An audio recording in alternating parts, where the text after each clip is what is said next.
Hello and welcome to Slightly Nostalgic. My name is Griff and we have watched Firefly episode 14, Objects in Space. The last episode, it's a weird episode to end on too because it's not really a finale. They didn't have time to make a real conclusion to the series. It's weird, and it's also just a weird episode in its own right. So anyway, this is the one where the bounty hunter boards the ship and is looking for River. River pretends to be the ship for a while, and it's a whole thing. So this episode starts out with a really interesting scene. We see for the first time we see what River's point of view is like. We see how she's experiencing the world. It follows her walking around the ship and how she's mostly just kind of an outsider. She's very detached from everybody else, and she's just observing everything, but she keeps having these weird little hallucinations where it's not clear if they're like psychic visions or just actual crazy hallucinations, and it's like she can't really tell what's real and what's not. She can't tell what's a vision and what's a hallucination, and it's all very confusing for her.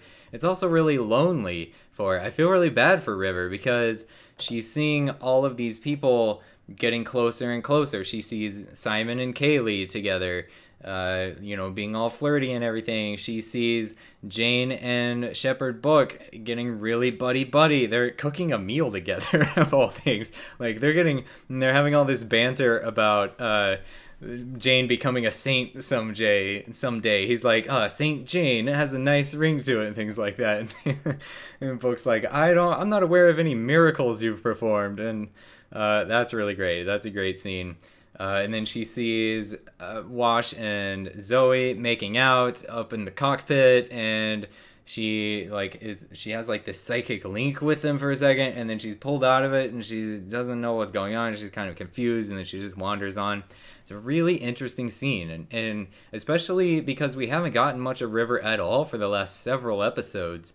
She's always just been popping up to do something weird or say something kind of crazy, and then she fades back into the background. So at the end of this scene, she sees a weird stick on the floor, and suddenly there's leaves everywhere in Serenity, and she bends down to pick up the stick, and she's looking at it, and then we flash back over to everybody else's point of view. She's holding a loaded gun, and everyone's freaking out, and they try to get it from her, and then she's really confused, like she doesn't know how she got the gun and all of that. My question is, who left a loaded gun just sitting on the floor? They kind of talk about this later where Mal blames Jane for it because it was apparently his gun. He's like, no, I don't just leave my guns laying around. They kind of leave it up in the air why the gun was there. So then we have the big discussion amongst everybody on the ship about whether or not River is dangerous. And a lot of them are speaking in defense of River, but Jane actually has a pretty good point here. She slashed him across the chest. Like, we know, or are reasonably certain, that that's because she knew he was planning to betray them, but nobody else knows that. So why are they not, they're not even taking it into account that Jane was seriously wounded by her at one point. They're all just like, she's not gonna hurt anybody, it's fine. But then it all takes a big turn when Kaylee reveals that she saw her use a gun before extremely well. And something she says while she's talking about all of this is that nobody can do that who's a person. And this, of course, is something that upsets Simon, which is an interesting role reversal there. Usually it's Simon saying something stupid that upsets Kaylee.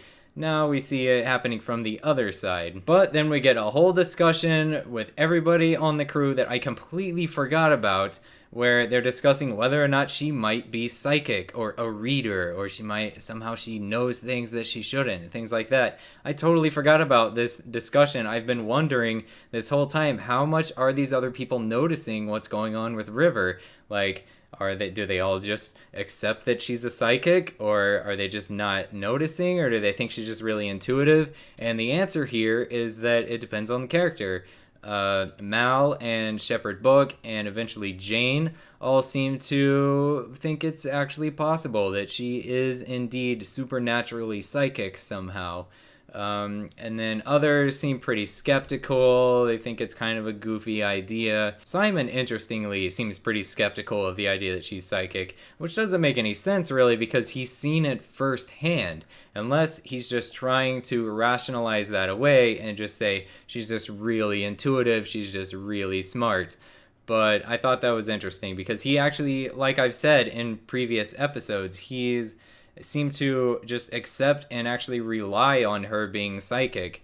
But maybe he's just been telling himself this whole time that she's just really intuitive. So then the bounty hunter boards the ship. He beats up Mal. Somehow he locks everybody in their crew quarters. I don't understand why there's a button in the hallway to lock everybody, to lock all the doors from the outside. Like, that you wouldn't have that. That's weird. But anyway, this is a really interesting and strange villain. I'm not quite sure if I like him as a villain or if I think he's just strange and annoying. I don't know. He seems like he's definitely not all there. He's a bit psychotic, doesn't have a lot of morals. He's willing to do pretty much anything for the job. But he's also really inquisitive and curious and kind of philosophical, but in a bit of a dumb way. I don't know, it's a really weird character. There's a lot of strange moments with him, like when Simon asks him if he's a lion, and he says, "Am I a lion?" "Well, I don't think of myself as a lion," or something like that. I'm like, what? That was weird. And then when they're passing Shepherd Book, who he has knocked out, he says, "That ain't a shepherd," or something like that, which... how does he know? What?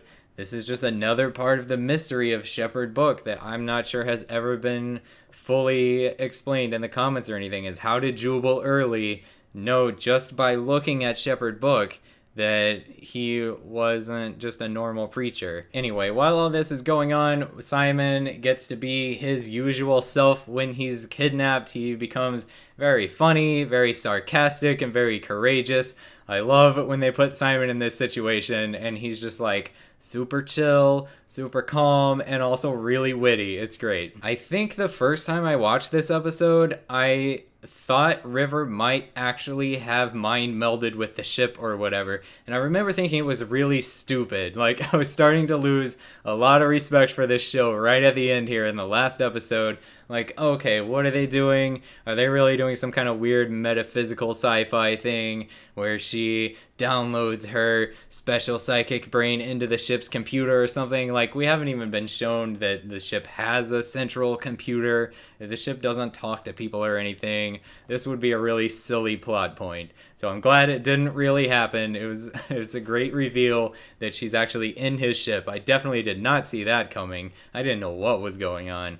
But it's fantastic that River, because River's supposed to be a genius, you know? She's crazy and incoherent a lot of the time, but she would be able to figure out something like this. Like, the best thing to get a hold of this situation is for her to go to the ship. And it's really sad at the part where she's saying she's going to go with him willingly because nobody wants her there, and it would be so much easier for everybody if she just wasn't there and they could just live normal lives again and wouldn't have to worry about her and all of this. And they show all the characters reacting to her saying this, and they all feel really bad about everything. Like, oh, it's a really sad moment. But of course Simon isn't having any of that. He attacks Jubal and there's a whole scuffle, and Jubal ends up just flying through space on his own in a spacesuit. Like, he's totally screwed. And somehow, after going through all of this, they're all just not worried anymore about River shooting them all in their sleep. I don't know. It's not entirely believable, but I guess it's just that they feel bad about what she's been going through. They kind of weren't thinking of her as a person, and now they are more, so they're more accepting. It's cool that Kaylee and her are friends again, and they're playing jacks together, and they're taunting each other and things. It's great. It's a crappy way for the series to end, but at least it ends on a nice note where they're all friends, they're all getting along, and everything's gonna be okay. And that is all there is for Firefly, the series. We, of course, still have the movie to get to, which I'm going to do right after this. You know, what happens in the movie isn't necessarily what would have happened in the show were it to continue on. They have said that they used ideas they were going to have for future plots, and season 2 especially, in the movie, but you never know how things would have turned out. So I like to think about what might have happened, like make some predictions for things that could have gone, what I think would have happened. Like, first of all, Early, we never see him die, Jubal Early, so he's probably gonna pop up again at some point. I'm assuming somebody rescues him out there or something, and he's gonna end up coming back probably. I think Zoe would have ended up getting pregnant after all, and because this is a Joss Whedon show, I don't think they would have just been a happy little family together. I think something would have happened to Wash or Zoe, and one of them would end up having to raise the kid as a single parent or something like that. Which would be interesting, sad, but an interesting way for it to go. I think River basically would have become a superhero. I think she would have continued to get saner and saner and have more and more control over her abilities. I mean, she's got hand-to-hand combat abilities, she's got shooting abilities, she's a psychic. I think she would have, and she's a genius. I think she really would have become this larger-than-life kind of OP person. And then I'm not sure where they would go from there. I think they might have actually killed her off eventually in a blaze of glory, like she does something crazy with a big computer system or something that saves everybody. I don't know, but it would be weird for this show to go on without River. Even though she took a back seat for most of the series, she was still kind of the big plot, like a part of the big plot thread going through the whole thing, so I don't know. I think the Inara and Mal relationship would have just kept being dragged out. I think she would have left the ship and there would have been all this angst, but then she would have come back and they'd get together and one of them would probably die, or she would reveal that she was dying, so then there would be all that angst there and it would be a whole thing. Shepherd Book's past, of course, would have eventually been revealed, probably by confronting an old enemy of his or an old friend of his who is now an enemy or something. They definitely would have had at least one big episode devoted to that, which would have been great. It's sad that we never got that. What I'm not sure at all about is Simon and Kaylee, because, I mean, he wouldn't get them together and then kill one of them off again, right? Like, there's so many couples in the show. You can't do the same thing with all of them. You can't just get everybody together and then kill one of them off, but he can't drag that out forever. I don't know. Maybe this would have been our one lasting happy couple in a Joss Whedon show. Wouldn't that have been nice? I don't know. That's what I choose to believe happened. They got together. They're just happy together, happily ever after. Simon learns to stop saying stupid things, and everything is fine from then on. But anyway, that's not actually the end of the story. We do have the movie to get to, so be sure and watch that. And thank you so much for watching. I will see you next time. Okay, bye.